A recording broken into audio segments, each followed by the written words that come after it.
네, 하루의 경제 주식 마무리 특집 경주마 시작합니다. 아마 에코프로를 작년 말에 잡으신 분들이라면 시장의 어떤 흔들림도 지금 두렵지 않으시겠죠? 4분기 이후에 시장 움직임 미리 읽고 차세대 주도주 싸졌을 때 지금부터 차곡차곡 모아가는 전략 그래서 필요합니다. 저희 경주마 오늘도 세파에 흔들리지 않고 특집으로 갑니다. 이 강력한 세 분의 주자들과 한번 다음을 준비해 보겠습니다. 세 분 어서 오세요. 안녕하세요. 네, 안녕하십니까. 반갑습니다. 10월부터 12월까지 지금 증시 움직임이 어떨 거라고 보고 계신지 요거부터 좀 빠르게 여쭤볼게요. 어떻게 예상하고 계세요, 지금 그림을? 일단 9월 달에 조정이 좀 세게 왔고요. 네. 보통 이제 9월 달이 조정이 많은 그 달이거든요. 네. 그 이후에는 보통 10월 달부터는 좀 회복으로 보통 많이 하고 연말에 좀 더 그 랠리가 나오는 그런 장들이 많기 때문에 보통 9월에 조정폭이 클 때 연말에 그래도 회복이 된다. 이렇게 보시면 좋을 것 같습니다. 예, 평론가님은요? 네. 뭐 일단 소나기를 피하고 봐야 되는 그런 상황 아니겠습니까?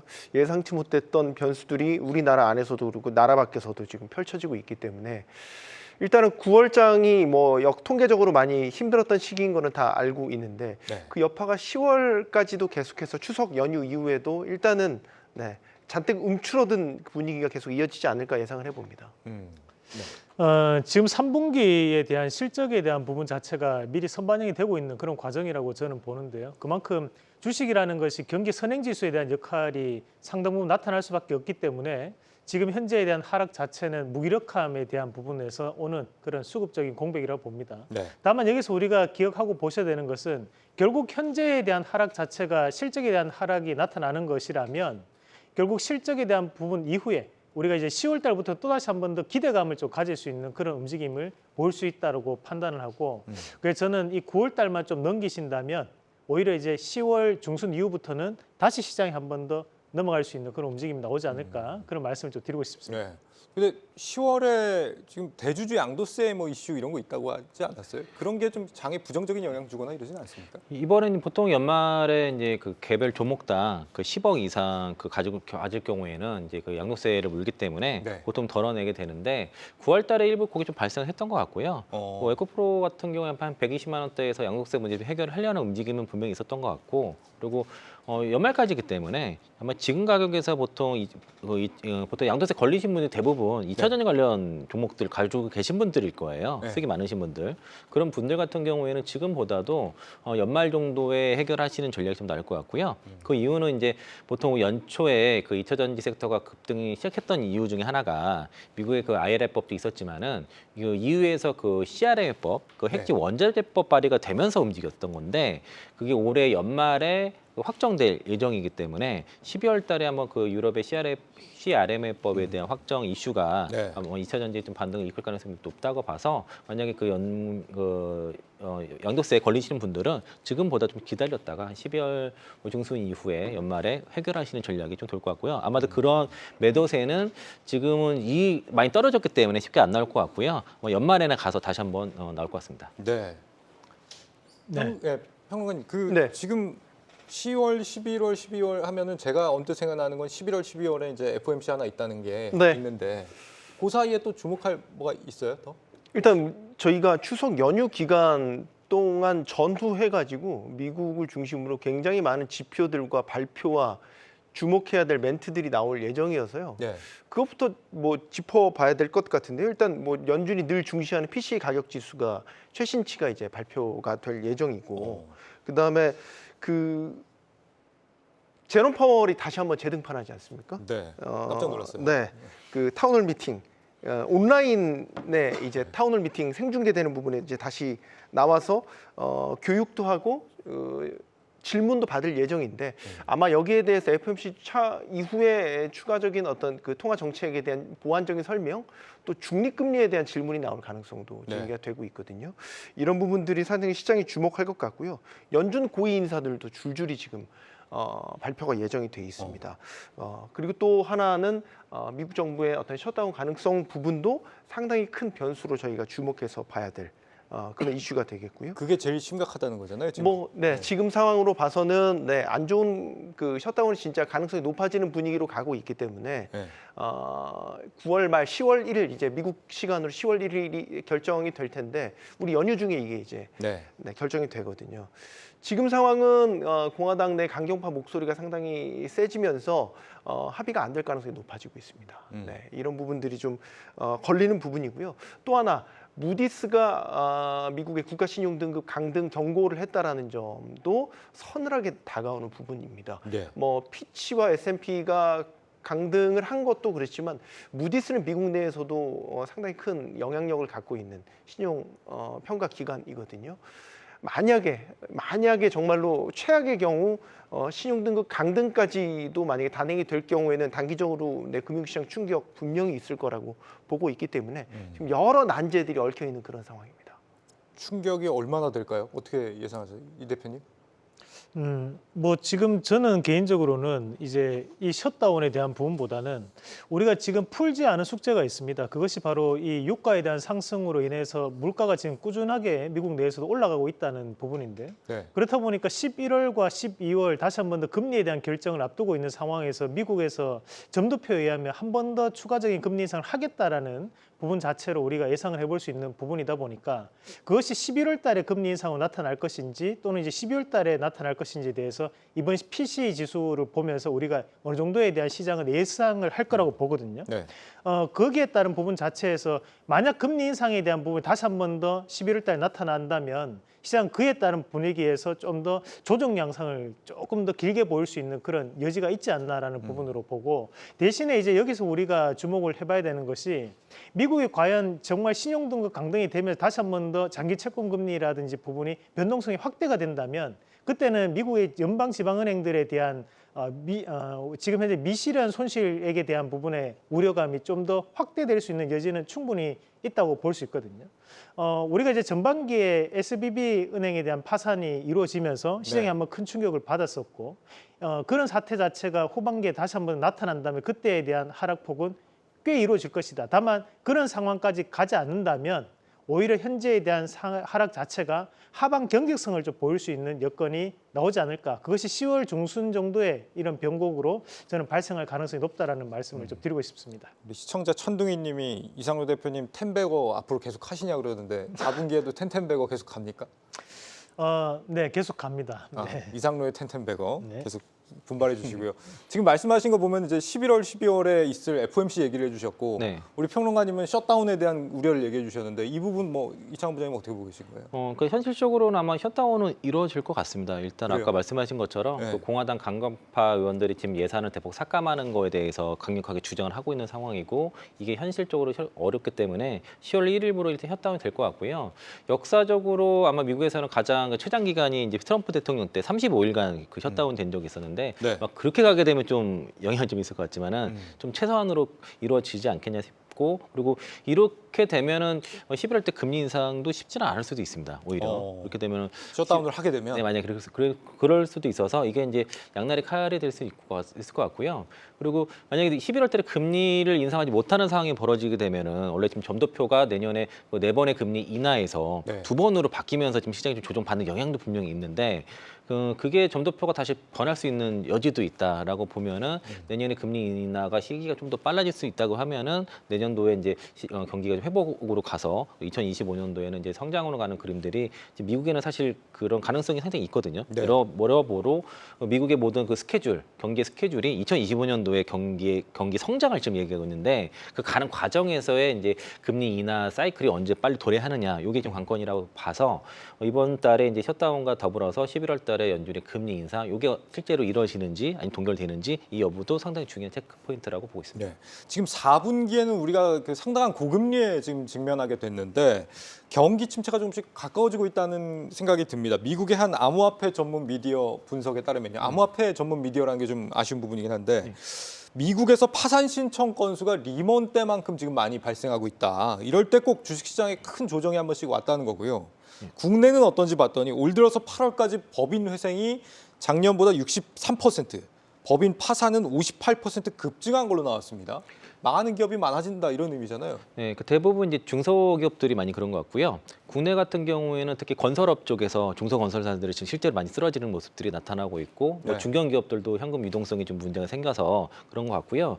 미국의 그 상업부동산가 부동산에 대한 디폴트 위험에 대한 고조가 나오고 있다는 뉴스가 있는데 그 내년까지 도래하는 그 상업부동산 대출 규모가 1조 달러인데 이게 이제 만기가 도래하기 시작했다는 거죠. 네. 여기에 대한 여기서도 분명히 어떤 잡음이 생길 것 같고 실제로 그 한 개 기업의 그 파산 및 그 기업 감원 수가 작년 그 동월 대비해서 지난달에 그 266% 정도 급증을 했다는 그런 통계도 나온 것처럼 실제로 미국에서 이런 작은 그 중소기업들의 그 또 한계 기업에 대한 도산이 이루어지는 것 같고요. 기업 감원도 전월 대비해서도 한 8.2% 감원이 됐다는 것도 이슈고 또 역사적으로 보통 10월 달이 학자금 대출 상환 일치이기 때문에 네. 보통 이때 소비 여력이 좀 약해지고 그래서 하반기 구인도 감소가 되거든요. 이런 데이터도 실제 좀 확인이 필요할 것 같고요.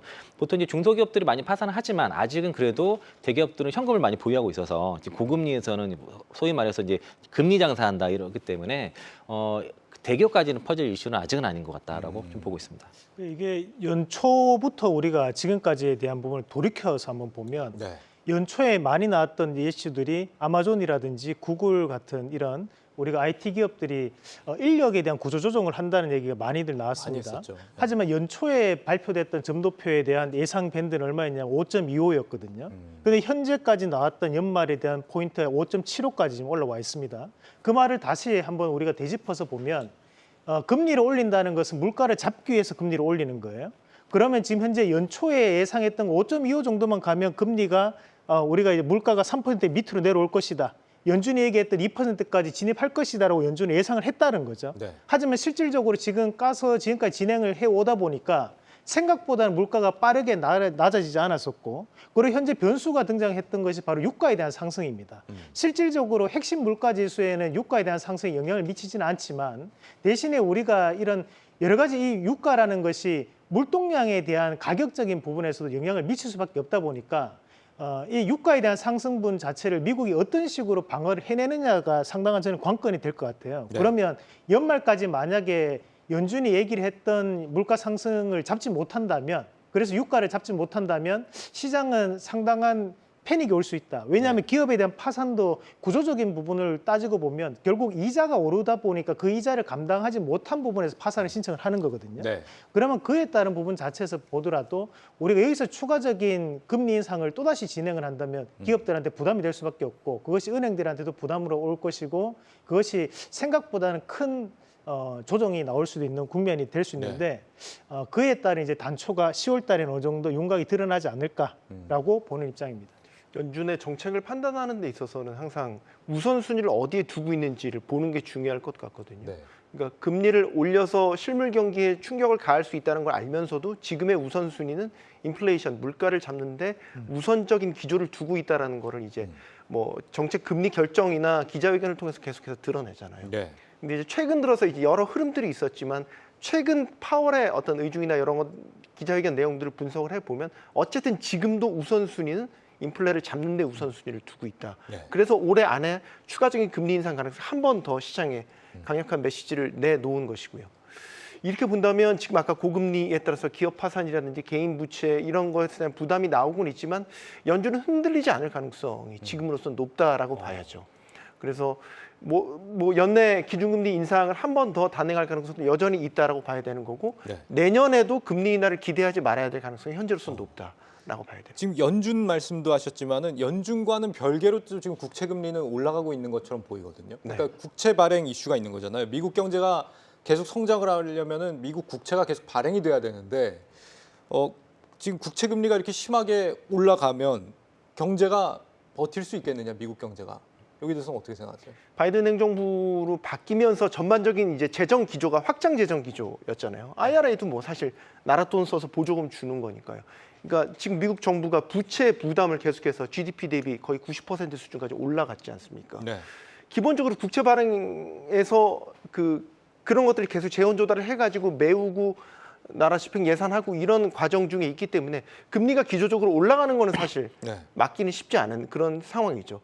여기에 뭐 국가 신용 등급이 하락된 부분, 그 다음에 여러 기준금리가 올라간 부분 더해졌기 때문에 지금의 4.5 위험 수준까지도 올라간 이런 영향이라고 봐야 되고 구조적으로 사실 이 재정 기조가 바뀌지 않는 한 장기물에 대한 국채금리 부담은 계속해서 가져갈 수밖에 없지 않을까 싶어요.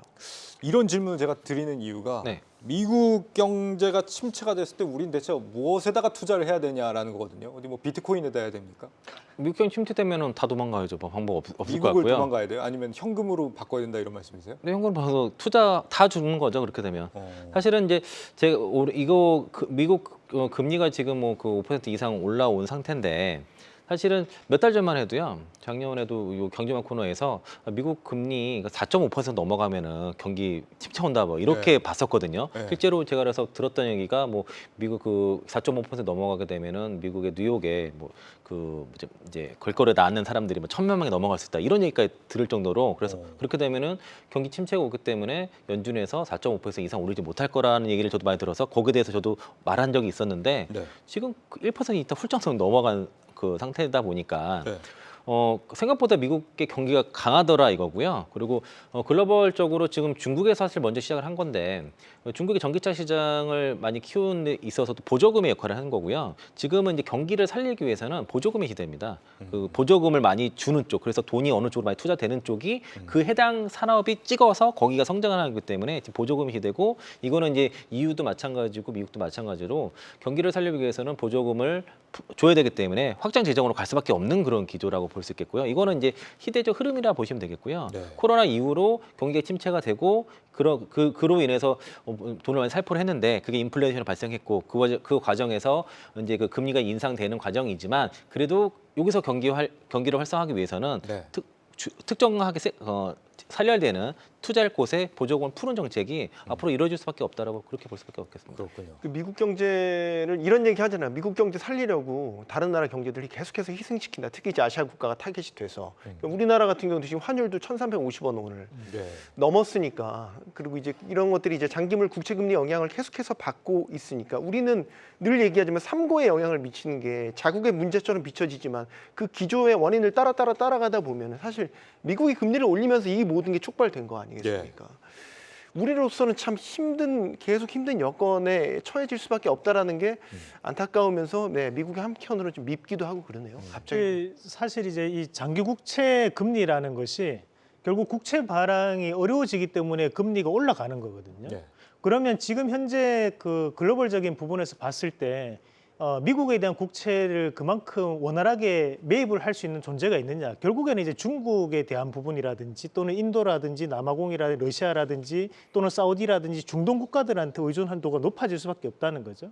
그런데 이런 국가들이 이번에 8월 24일 날 브릭스 회담을 통해서 상당한 협력 관계를 다시 한번 과시하는 부분들이었는데 그에 따른 대척점에 있는 나라가 또 미국이라는 나라입니다. 그렇다 보니까 이런 것들이 음모론적인 시각에서는 일부러 이 미국 경기에 대한 부분 자체를 억제시키기 위한 이 브릭스 국가들에 대한 담합이 현재 이루어지고 있는 것이 아닌가. 그래서 지금 현재 현물에 대한 가격들도 상승을 하고 있고 그리고 달러에 대한 강세도 계속적으로 나타나면서 미국이 수출에 대한 측면에서 상당히 불리한 입장이 연출되고 있다라는 얘기도 있긴 합니다.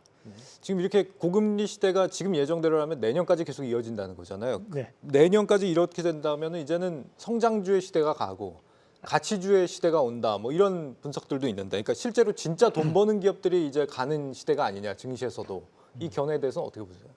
과거에는 이제 우리가 주식 시장이 하락을 하게 되면 부동산 시장이 올라가는 이런 경기 사이클이 반대로 움직인다는 얘기들을 많이들 했었거든요.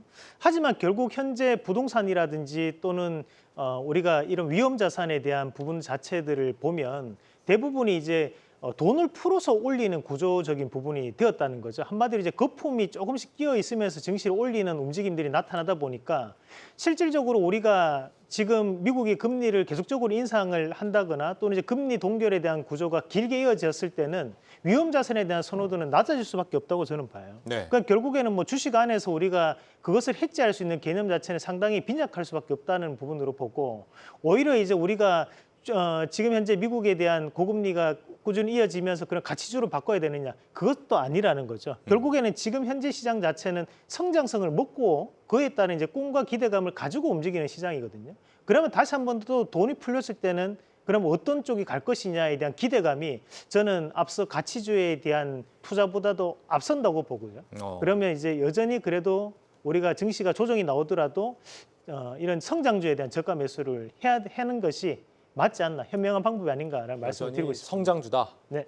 부장님도 같은 의견이세요? 저는 뭐 성장주랑 가치주엔 구분을 두지는 않고요. 그게 뭐 시티은행에서 이제 성장주보다 가치주 쪽으로 가야 되지 않느냐 이런 뉴스가 좀 나온 걸로 제가 봤는데 결국에는 이거 실적에 집중하면 됩니다. 그러니까 그런 금리 인상을 이겨낼 수 있는 성장에 나오는 그런 실적이 고성장하는 쪽으로 보시면 되겠고요. 그리고 확실히 이거 정부가 어디다 투자를 하는지, 어디서 밀어주는지, 그리고 어떤 기업들이 어디서 더 그런 어떤 그 금리보다 높은 성장률이 그 뛰어넘는 성장이 나오는지를 보게 되면은 거기에 집중하게 되면은 결국에는 결론적으로 실적이에요. 실적 고성장하는 산업과 종목에 집중 투자하시는 게 네. 가장 좋은 전략이라고 보고 있습니다. 지금 쭉 말씀을 들어본 것처럼 글로벌 경제가 갈수록 지금 어려워지고 있는 상황에서 누가 과연 차세대 주도주 자리에 오를까 우리가 고민한다면 미래에 대한 기대감과 동시에 실적도 같이 받쳐주는 섹터를 우리가 찾는 게 우선이지 않을까 싶은 생각이 듭니다. 그래서 오늘 저희가 들고 온 분야는 바로 모빌리티 분야인데요.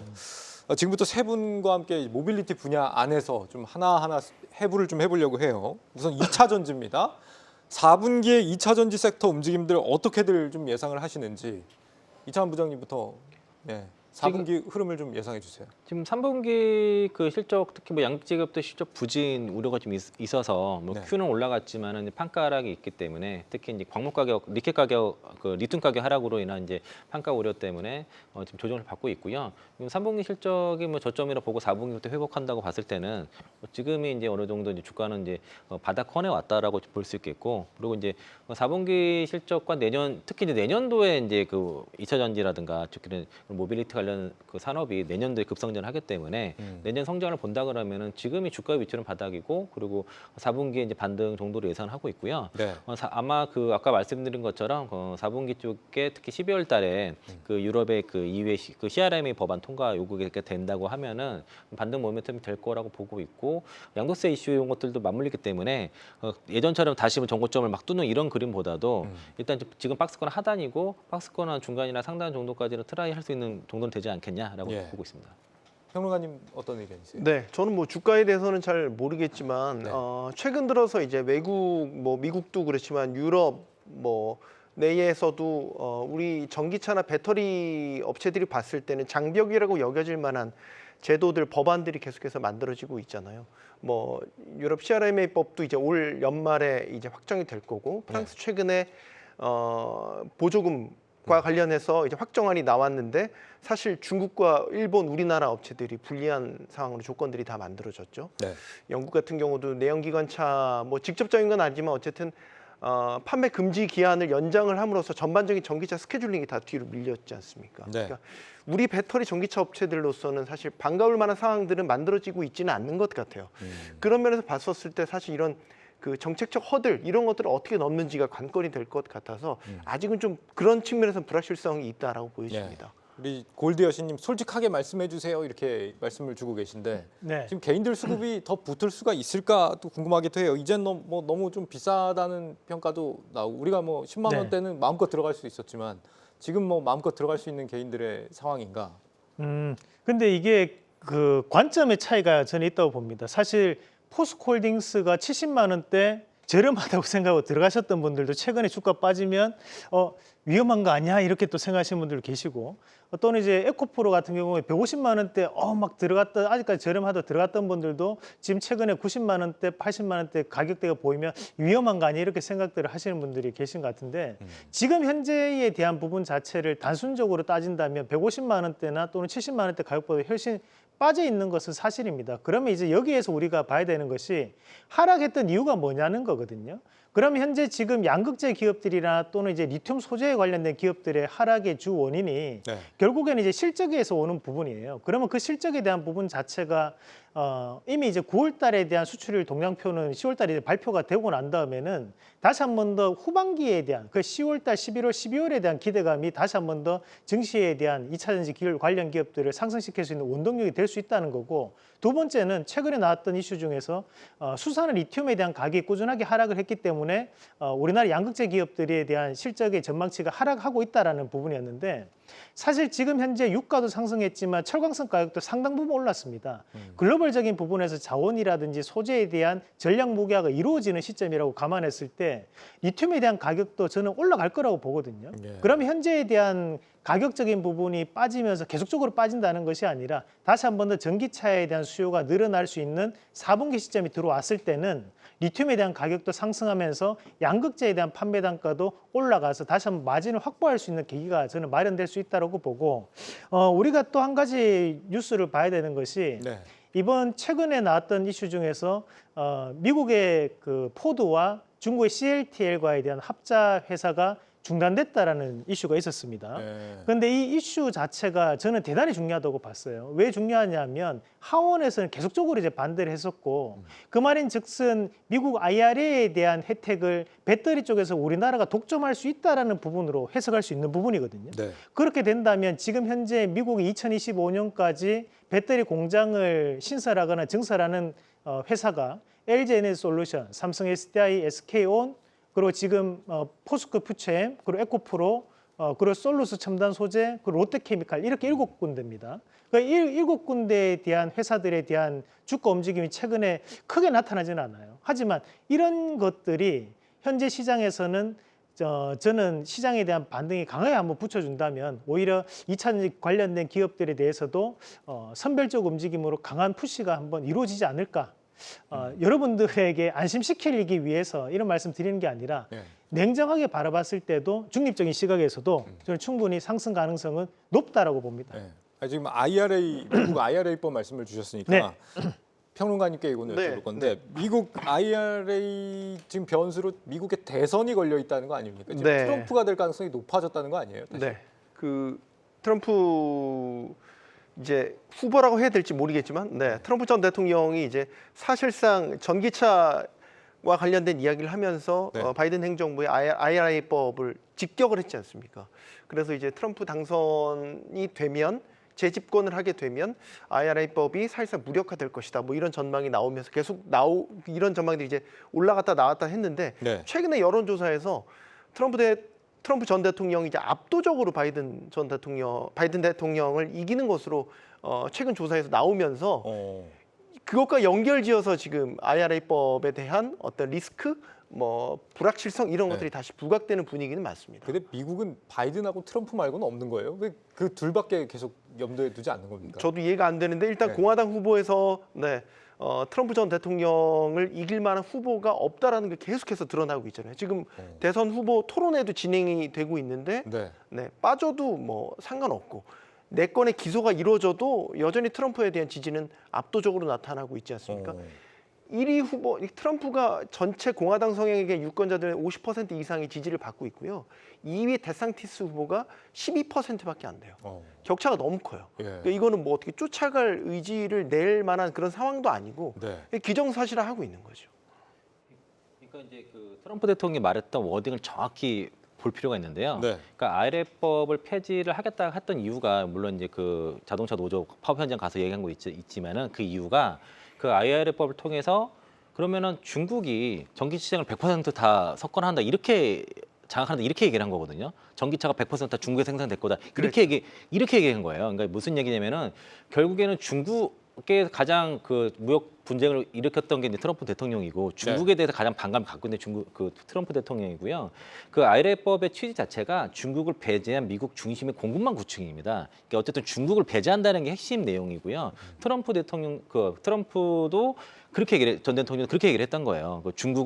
중국 때문에 이걸 폐지하겠다, 이렇게 워딩을 한 거기 때문에 실제로 이제 그 IRA법, 그 트럼프 대통령이 만약에 트럼프 전 대통령이 집권을 한다고 해도 쉽게 폐지는 어렵다고 보는 이유가 네. 대부분 그 이제 배터리 공장들이 많이 있는 지역들이 공화당 우세 지역들이 많고요. 거기 해당 의원들이 대부분 있습니다. 그래서 그 지역에 일자리가 창출이 많이 되고 주 예산과 그 지방 정부 예산까지 다 들어가고 법적으로 이미 그 보조금을 다 주도록 다 이렇게 되어 있는 상태이기 때문에 쉽게 그 되돌릴 수 없고요. 특히 이제 법안이란 거는 폐지보다 입법보다 폐지가 훨씬 더 어렵거든요.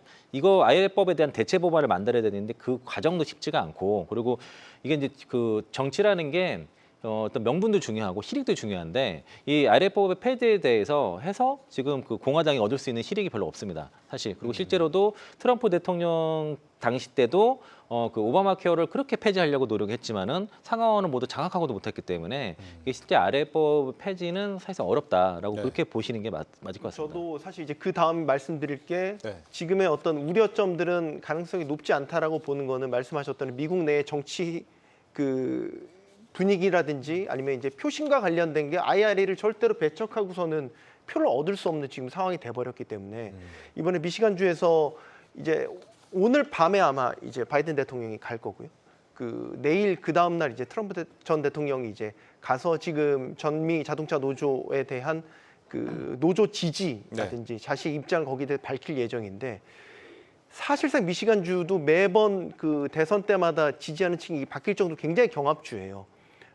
지금 그래서 블루칼라 특히 이제 이런 자동차 제조업에 종사하는 이 노동자들의 어떤 표심이 어디로 가느냐에 따라서 대선 판도가 달라질 수 있기 때문에 IRA를 절대로 배척하고서는 표를 얻을 수 없는 구조가 됐습니다. 이게 우리가 공화당이라는 이미지도 좀 영향을 미칠 수 있는 것이 일반적으로 공화당은 지구 온난화를 믿지 않습니다. 그러니까 그게 무슨 말이냐면 지구에 대한 온난화가 이루어진다는 것을 하나의 음모론으로 보는 시각도 많아요. 그래요? 과거 트럼프도 그런 발언을 했었고 네. 그렇다 보니까 이제 우리가 이 IRA에 대한 부분 자체가 친환경 일자리에 대한 얘기가 나오는 거 이 IRA거든요. 네. 그 인플레이션 감축법이잖아요. 네. 그러면서 이제 친환경 일자리가 실질적으로 80만 개가 증가를 했습니다. 그것이 통계에 잡혀 있고요.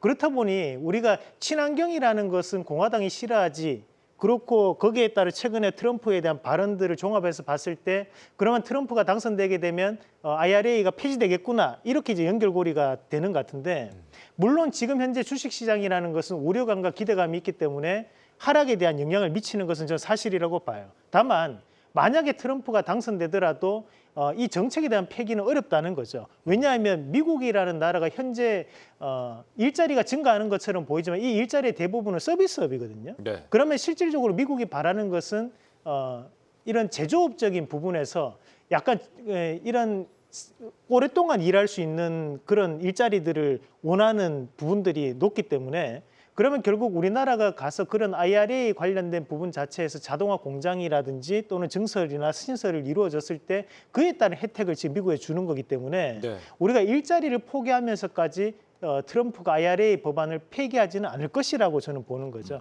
그래서 그런 부분에 대해서 일부 우려감에 대한 이슈는 나타날 수 있겠지만 그런 우려감들은 좀 제한적이지 않을까라고 저는 보고 있습니다. 아까 저희가 방송 전에 잠깐 얘기했었지만 이창원 부장님께서 이제 지금 우리 프로젝트로 만들어지고 있는 그 합작 공장들 이런 네. 것들이 본격적으로 가동되는 게 2025년이고 네. 그러면 이제 IRA의 실질적인 경제적 효과 미국 입장에서 말이죠. 리쇼어링의 효과가 이제 그때부터 나타나게 되면 금리와의 관계를 원래 스케줄대로 간다면 내년부터 금리 인하 시점이라고 이제 저희가 예상을 했기 때문에 내년에 금리 인하가 시작되고 2025년도부터 본격적인 리쇼어링 효과가 나타난다. 그러면 사실 증시가 여기서부터 내 부장님 설명을 해주셔야죠. 네, 그렇게 되면 이제 2025년도에 짜셨어요? 그러니까 제 얘기가 아닌데 이거 제가 자꾸 하려니까. 뭐 하셔도 됩니다. 네. 그러니까 이제 내년은 이제 금리 인하 시기를 가고 그렇게 되면 경기 회복이 나타날 것이고 네. 미국의 지금 그 IRA법이라든가 특히 반도체라든가 그 배터리 산업을 유치를 해서 보조금을 주면서까지 공장을 짓게 하면서 미국 중심의 이제 그 공급망을 구축을 하겠다는 거거든요. 그러면서 대부분의 완성되는 시기가 2025년도에 집중되어 있거든요. 그러면은 그걸 통해서 미국은 2025년도에 경제 성장이 일어나게 되고 그러면 주식시장 급등할 수 있는 모멘텀이 될 수 있겠죠. 네. 거기에 기본적인 받침은 금리 인하 사이클이 돼야 됩니다. 이게 금리 인하 사이클과 금리가 충분히 낮춰진 상황에서 경기가 성장하는 그림이 맞물리게 되면 이건 시장이 올라갈 수 있는 이슈인데 그런 과정이 있다고 보는데 이게 이제 이제 금리가 다시 좀 추가적으로 올라간다던가 아니면은 고금리가 좀 더 많이 오랫동안 유지된다 하면은 그런 과정에서 좀 어떤 진통은 있겠지만은 모든 사이클이 지금 2025년도에는 고성장을 얘기하고 있어요. 그래서 저는 그걸 보면서 투자해야 된다고 좀 보고 있고요. 그리고 아까 RA법에 대해서 좀 더 추가가 한다면은 만약에 이제 그 트럼프가 집권해서 이거를 뭐 폐기라든가 축소를 한다 그러면은 다 소송 걸 일입니다. 이게 엄청나게 소송이 많이 발생할 수 있는 이슈들이 많고요. 또 아까 말씀드린 것처럼 이게 미국도 이제는 이제 탈탄소 정책으로 가는 걸로 시장에서 합의를 하고 그쪽으로 다 좀 가속도를 붙이고 그 RA법의 자체가 10년 동안 보조금을 주는 장기 정책이거든요. 이걸 뒤집기는 이미 쉽지 않다는 거죠. 이미 진행이 됐고 있고 다 약속을 해서 투자가 다 이미 이루어진 상태이기 때문에 이걸 되돌리기는 어렵다. 그러면 그거에 중점적으로 그냥 보시고 투자하시는 게 저는 맞다 보고 있습니다. 그러면 우리나라의 사실 2차 전지 뭐 배터리 업체들부터 각종 소재, 장비 다 납품하는 그 우리 기업들의 장기 성장성을 사실 의심할 여지는 없는 거죠. 지금 시나리오대로 간다고 한다면. 네. 사실 이제 트럼프 대통령이 지금은 이제 우리가 친환경 일자리에 대한 부분도 뭐 폐기 얘기 나오고 하지만 우리가 우려할 만큼의 그런 상황이 과연 현실적으로 올까? 저는 그거는 아니라고 보는 입장인데 과거 2019년도에 그 제롬 파월이 처음에 등장을 하고 난 다음에 했던 것이 점진적 금리 인상이었습니다, 사실. 그런 점진적인 금리 인상을 하면서 증시가 빠지자마자 트럼프 대통령이 했던 것이 증시 부양 정책을 써야 된다는 얘기를 하면서 금리 인상하는 것을 멈추고 그때도 금리 인하로 돌렸거든요. 물론 그 사이에 뭐 우리가 코로나라는 특별한 상황도 있었지만 그만큼 증시에 대한 부양 정책에 대한 부분에서는 상당한 진심으로 노력을 했던 사람이 또 트럼프였다는 거죠. 그런 의미에서 본다면 오히려 트럼프의 당선이 미국의 금리 인하를 좀 더 빠르게 연결시킬 수 있는 촉진제 역할을 저는 할 수 있다고 보고 그렇게 된다면 다시 한번 이런 기술주에 대한 상당한 성장 가도가 나타날 수 있는 촉진이 되지 않을까 그 말씀을 좀 드리고 싶습니다. 바이든은 건강 이상설 나오던데 안 바뀌는 거예요?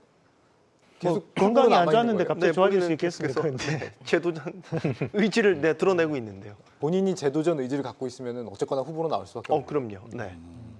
그렇군요. 그런데 그 미국의 민주당에서도 사실 바이든은 그래도 대중적인 인물이잖아요. 상원위원장도 했던 사람이기 때문에 근데 이 바이든만큼에 대한 인지도를 갖춘 후보가 쉽지 않다는 거죠. 사실 사람들이 바이든에 대한 이미지가 미국 내에서는 네. 인상 좋은 미국 백인 할아버지의 이미지거든요. 우리가 KFC를 보면서 뭐랄까 이제 그 할아버지 그 미국의 또 퉁퉁한 그 햄버거 브랜드가 뭐죠? KFC 맞죠? 네. 그 할아버지를 연상하는 것처럼 미국은 친숙한 우리 할아버지 같은 느낌에 대한 이미지를 꾸준하게 연출시켰던 것이 바이든 대통령이었습니다. 네. 그래서 보면 아이스크림 먹는 모습도 화면에 상당히 많이 비쳤었고 네. 그런 것들을 감안해서 봤을 때 민주당에서 그러면 인지도적인 측면에서 바이든만큼 인지도를 가지고 있는 사람이 있느냐?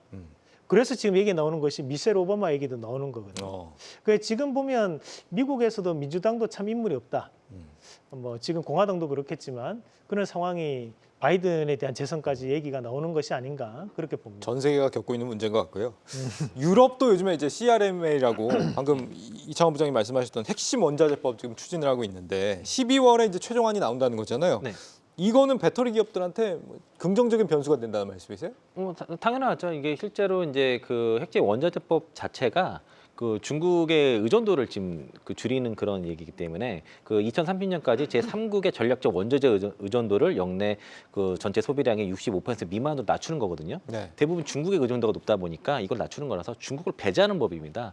이제 지금 미국 시장에서는 이제 국내 배터리 기업들이 사실상 이제 2027년까지 일정으로 보면은 전체 그 캐파가 87%를 장악하기 때문에 사실상 뭐 독점이라 볼 수 있겠지만은 중국 같은 경우는 최근에 이제 그 뭐 중국 전기차 업체들이 침투율이 높아진다는 것들이 실제 제가 확인해 보면은 배터리만 파는 게 아니라 차 자체를 팔아서 네. 그러니까 중국에서 생산되는 차 값 자체가 좀 싼 것 같습니다. 그러니까 차 자체를 자체적으로 부분 좋다라고 하다 보니까 뭐 그 성능이라든가 어떤 그걸 떠나서 차값 자체가 싸서 팔다 보니까 특히 프랑스 같은 경우는 푸조라든가 르노 이런 기업들이 위협을 받게 돼서 프랑스에서 먼저 이제 그 이런 전기차 조사해야 된다, 보조금 조사해야 된다라고 하는 것처럼 특히 중국을 배제하는 법이 있고 올해 연초에도 그 CARM법이 이제 발의가 되면서 네. 2차 전지 쪽에 특히 이제 리튬이라든가 그 폐배터리 관련 기업들이 이제 급등세가 나타났거든요. 네, 여기서 제가 궁금한 거는 뭐 중국을 배제하는 건 알겠는데 네. 우리 기업들도 거기다가 설비 투자를 어마어마하게 해야만 하는 상황이 오는 거잖아요. 이게 이렇게 되면. 네, 그러니까 그 완성차 쪽은 좀 부담이 될 수 있겠죠. 차를 파는 쪽 입장에서는 그만큼 그 유통 과정에서의 탄소를 그 체크를 해야 되니까 완성차 쪽에서는 좀 고전할 수 있는 문제겠지만은 이거 특히 이제 배터리 쪽이라든가 소재 쪽에서는 이게 호재죠. 그리고 최근에 이제 실제로 LG 에너지솔루션이 좀 주가 빠진 이유 중에 하나가 실제로 이제 중국 쪽에서 전기차를 워낙 싸게 하면서 네. 미국은 수주가 하반기에 뭐 87조 받았다고 해서 뭐 되게 크게 받고 있는데 유럽 쪽에 최근에 수주가 좀 안 들어오는 것 같습니다. 유럽 쪽에서 수주를 좀 배터리 기업들이 좀 고전하는 게 좀 현장에서 확인되는 것 같아서 이게 특히 이제 그 제가 그거를 고민하는 상황에서 EU에서 이제 그 전기차 보조금 조사라든가 네. 또 EU 내부 문건에서 배터리까지도 이것 좀 조사해야 된다는 건 봤을 때는 이거는 사실 우리한테는 좀 호재라고 볼 수 있겠고요. 배터리 기업들이 어떤 받는 모멘텀도 향후에는 될 수 있는 이슈다라고 볼 수 네. 있습니다. 이런 지정학적인 문제 외에도 지금 중국의 성장 이 부분도 우리 배터리 업계의 또 하나의 중요하게 봐야 될 변수가 아닌가 싶은데 중국이 얼마나 배터리가 이제 강하게 치고 올라오느냐 이거죠. 근데 지금 그걸 보자면은 비중국 배터리 점유율을 좀 봐야 될 것 같아요.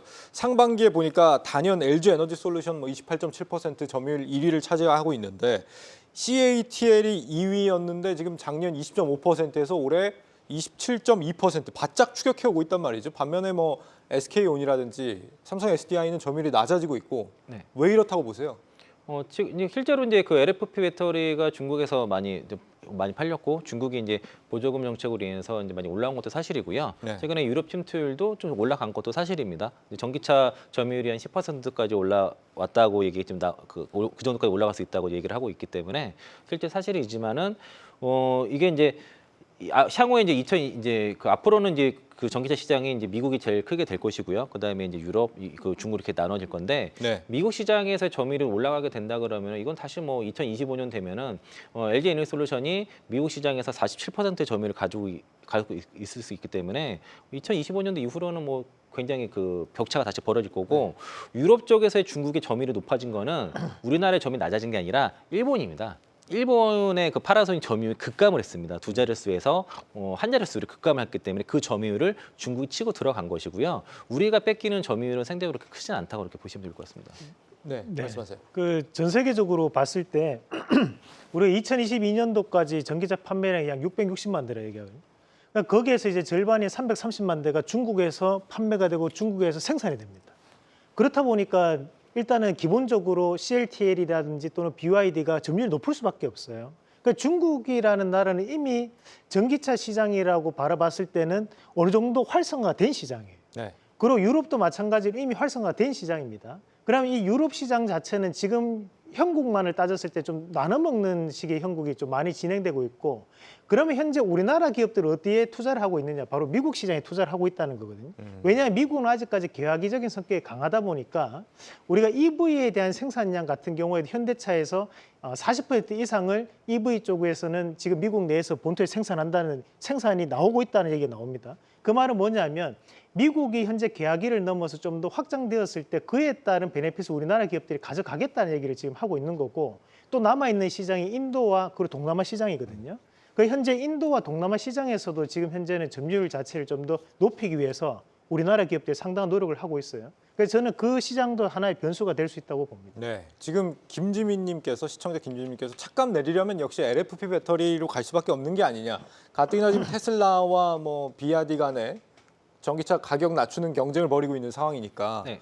LFP가 그래서 더 확산할 가능성이 있는 거 아니냐 이런 예상하시는 것 같은데. 그건 뭐 일시적일 거고요. 지금 그 NCM 배터리가 워낙 지금 뭐 3원계 배터리가 부족해가지고 지금 대체로 이제 완성차 기업들이 뭐 테슬라도 그렇고 GM, 포드 등은 이제 LFP 배터리 채택하는 기업들이 고급 차종 쪽에서는 이제 프리미엄급에서는 이제 장거리라든가 이쪽에서는 3원계 배터리를 쓰고 그리고 이제 저가용이라든가 이제 단거리용으로는 이제 LFP 배터리를 채택하는 게 일단 지금은 점유율 싸움을 해야 되기 때문에 그렇습니다. 지금 여기서 점유율 싸움에서 밀리게 되면은 지금 뒤처지기 때문에 네. 배터리가 모자르니까 그러면 당장 쓸 수 있는 것들은 써야 되거든요. 그래서 이제 LFP 배터리를 쓰고 있는데 여기에 대해서도 이제 그 LFP 배터리는 거의 다 중국 기업들이 많이 장을 했지만은 최근에는 SK온이라든가 삼성 SDI 그리고 이제 LG 에너지솔루션도 그 LFP 배터리를 개발해서 특히 파우치형으로 SK온에서 개발을 해서 지금 포드에도 납품이 들어가고 있고요.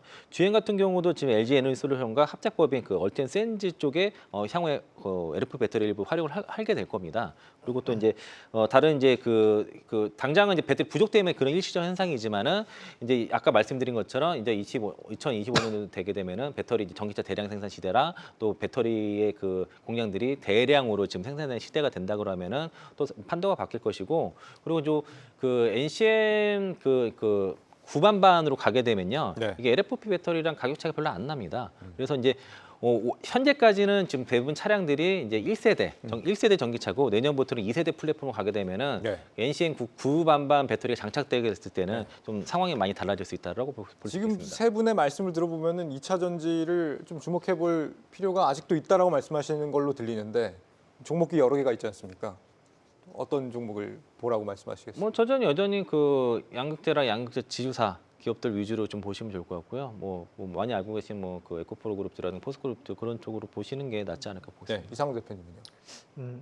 제가 개인적으로 유튜브에도 그 질문을 많이 받았습니다. 네. 그래서 우리가 S티어라고 하죠. 흔히 이제 2차 전지를 볼 때 일단은 양극재 70%입니다. 그래서 양극재를 보셔야 되고 그다음에 이제 우리가 이제 소재라고 하거든요. 우리나라가 이제 소재 빈고국이다 보니까 일단 리튬이 가장 많이 쓰이기 때문에 리튬 반드시 보셔야 되고 그리고 이제 하이니켈 배터리가 기본이기 때문에 또 니켈 관련된 기업들이 또 한번 이슈가 좀 될 수 있을 것 같아요. 그래서 일단 기본적으로 양극재나 리튬 관련된 소재 기업들을 1차적으로 보시고 거기에 추가적으로 본다면 리튬이라든지 또 지금 최근에 나오는 게 도전제 관련된 네. 종목군도 있거든요. 그러니까 그쪽으로 좀 더 보시는 것이 좋지 않을까 말씀드리겠습니다.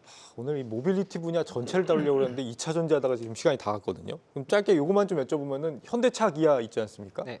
현대차 기아 보니까 외국인들이 굉장히 지금 올해 내내 샀단 말이죠. 주가는 안 올랐지만 언젠가 한 방 갈 기회가 혹시 없을까? 4분기에.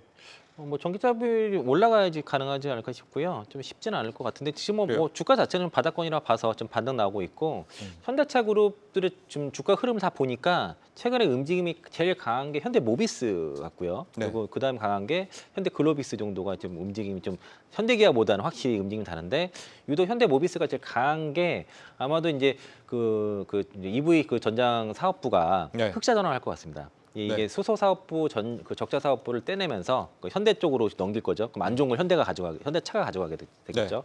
그래서 그 부분이 흑자 전환이 되고 내년도에 성장세가 나타날 것 같아서 만약에 현대차 그룹에서 보신다면은 네. 저는 이제 그 모빌리티 분야 쪽의 기술력을 가장 높게 갖고 있는 현대모비스를 좀 탑픽으로 보고 있습니다. 자율주행은 어떻습니까? 자율주행 3단계 이제 본격 시작되지 않습니까? 이게 새로운 주도주가 될 수 있지 않을까? 네.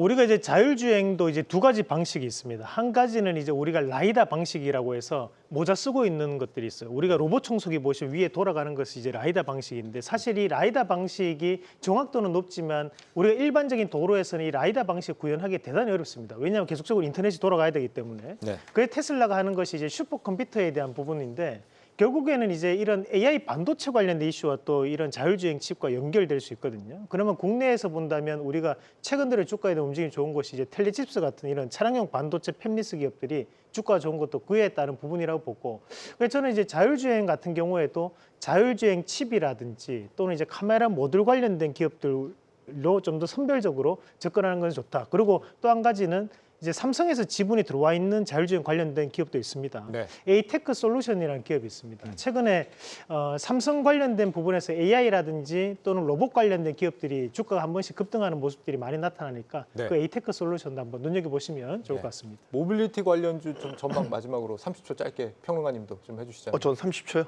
네. 시간이 없어요. 알겠습니다. 1분 일단은 있답니다. 네. 현대차가 실적은 좋잖아요. 네. 뭐 피크아웃 논란도 있지만 미국 시장에 친환경차도 두 자릿수 점유율을 올렸기 때문에 장사는 지금 굉장히 잘하고 있다. 하지만 관건은 테슬라발 전기차 가격 할인 이 경쟁에서 살아남아야 된다라는 과제는 분명히 안고 있다라는 점이고 네. 아직까지는 가격 경쟁력에 있어서 테슬라를 따라갈 자동차 업체들은 없다고 봅니다. 여기에서 살아남게 되면 분명히 향후 2차 성장, 전기차 시장 2차 성장 기회는 분명히 수혜를 받을 수 있을 것이다. 현대차는 그 가능성을 높이고 있다고 봅니다. 예, 이렇게 정리하겠습니다. 네, 1930년대 대공황부터 뭐 닷컴 버블의 리먼 사태, 코로나 사태까지 그간 뭐 인류가 겪은 숱한 침체와 위기는 공통점이 하나 있죠. 바로 결국엔 모두 극복이 됐다라는 겁니다. 마치 이제 꽃잎이 떨어진 자리에 을에 다시 새로운 꽃이 피어날 걸 우리가 아는 것처럼 의연한 마음으로 하루의 투자 임하시길 바라겠습니다. 시청해주신 여러분 고맙습니다.